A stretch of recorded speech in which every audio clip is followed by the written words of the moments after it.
महिलाएं fighter pilot भी है और नौसेना के जहाज को भी पहली बार कमांड कर रहे हैं। मुद्रा योजना के तहत जो 40 करोड़ से ज़्यादा लोन दिए गए हैं, उनमें करीब 31 करोड़ से ज़्यादा लोन महिलाओं को मिली है। इस योजना से लाभ लेकर करोड़ों महिलाओं ने स्वरोजगार शुरू किए हैं। माननीय सदस्यगण, मेरी सरकार आज खेती को अधिक लाभकारी बनाने पर बल दे रही है।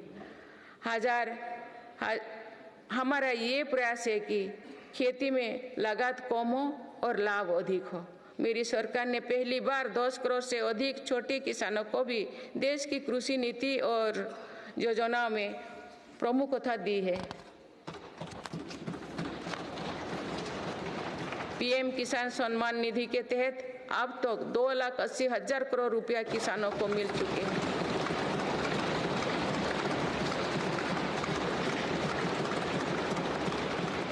सालों में किसानों के लिए बैंक से आसान लोन में 3 गुना वृद्धि की गई है। प्रधानमंत्री फसल बीमा योजना के तहत किसानों ने 30,000 करोड़ रुपया प्रीमियम भरा। इसके बदले उन्हें 1.5 लाख करोड़ रुपये का क्लेम मिला है। पिछले 10 वर्षों में लगभग 18 लाख करोड़ रुपया एमएसपी के रूप में धान और गेहूं की खेती करने वाले किसानों को मिले हैं। ये 2014 से पहले के 2 सालों की तुलना में 2.5 गुना अधिक है।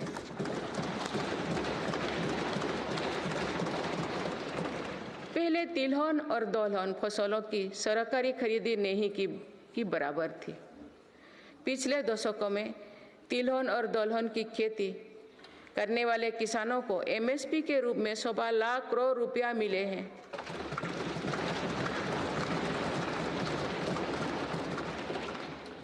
ये मेरी ही सरकार है जिसने पहली बार देश में कृषि निर्यात नीति बनाई है।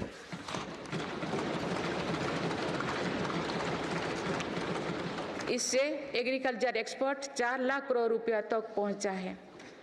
किसानों को सस्ती खाद मिले, इसके लिए 10 सालों में 11 लाख करोड़ रुपया से अधिक खर्च किए गए हैं। मेरी सरकार ने 1.25 लाख से ज़्यादा प्रधानमंत्री किसान समृद्धि केंद्र स्थापित किए हैं। अभी तक लगभग 8,000 किसान उत्पादक संघ एफपीओ बनाए जा चुके हैं। मेरी सरकार कृषि में सहकारिता को बढ़ावा दे रहे हैं। इसके लिए देश में पहली बार सहकारिता मंत्रालय बनाया गया है। सरकारी क्षेत्र में दुनिया की सबसे बड़ी अनाज भंडारण योजना शुरू की गई है। जिन गांव में सहकारी समितियां नहीं है, वहां 2 लाख समितियां बनाई जा रही है। मत्स्य पालन क्षेत्र में 38,000 करोड़ रुपया से अधिक की योजनाएं चलाई जा रही है, जिसके कारण मत्स्य उत्पादन पिछले 10 साल में 95 लाख मीट्रिक टन से बढ़कर 175 लाख मीट्रिक टन यानी लगभग 2 गुना हो गया है। इनलैंड फिशरीज का उत्पादन 61 लाख मीट्रिक टन से बढ़कर 131 लाख मीट्रिक टन हो गया है।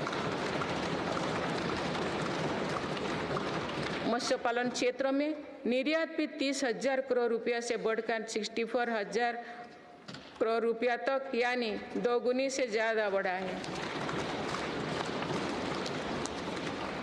देश में पहली बार पशुपालकों और मछुआरों को किसान क्रेडिट कार्ड का लाभ दिया गया है।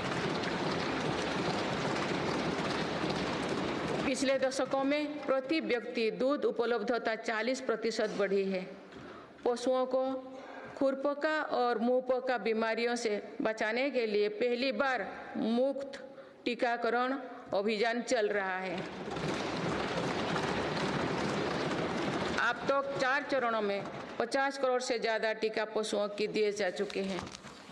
माननीय सदस्यगण, जनकल्याण की ये जितनी भी योजनाएं हैं, ये सुविधाएं भर नहीं है, इसका देश के नागरिकों के पूरे जीवन चक्र पर सकारात्मक असर पड़ रहा है। विभिन्न सरकारी और गैर सरकारी संस्थाओं द्वारा मेरी सरकार की योजनाओं के प्रभावों का अध्ययन किया गया है। इसके परिणाम बहुत ही प्रभावकारी है और गरीबी से लड़ रहे दुनिया के हर देश को प्रेरित कर रहने वाले हैं। बीते वर्षों में विभिन्न संस्थाओं के अध्ययन में सामने आया है कि 11 करोड़ शौचालयों के निर्माण और खुले में शौच बंद होने से अनेक बीमारियों की रोकथाम हुई है। इससे शहरी क्षेत्र के हर गरीब परिवार को इलाज पर प्रति वर्ष 60,000 रुपया तक की बचत हो रही है। पाइप से शुद्ध पेयजल मिलने से भी प्रति वर्ष लाखों बच्चों की जान बच रही है। पीएम आवास योजना पर हुई अध्ययन के अनुसार पक्के घर से परिवार की सामाजिक प्रतिष्ठा और गरिमा